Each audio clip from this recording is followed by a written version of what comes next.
मला minus operation perform करायचं आहे. त्यामुळे केस 2 मध्ये काय केलं मी प्रिंटर मध्ये काय टाकलं subtraction double quote complete comma a minus b. ठीक आहे.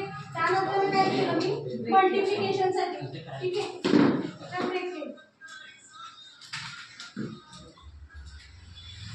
आता काय केलं केस 3 टाकलं.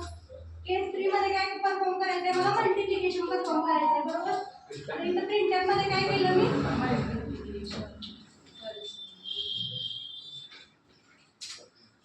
is equals to percentage b double quote complete comma a into b. ठीक आहे. आणि इथं काय केलं मी ब्रॅकेट केलं. ठीक आहे. त्यानंतर काय केलं केस 4 टाकलं.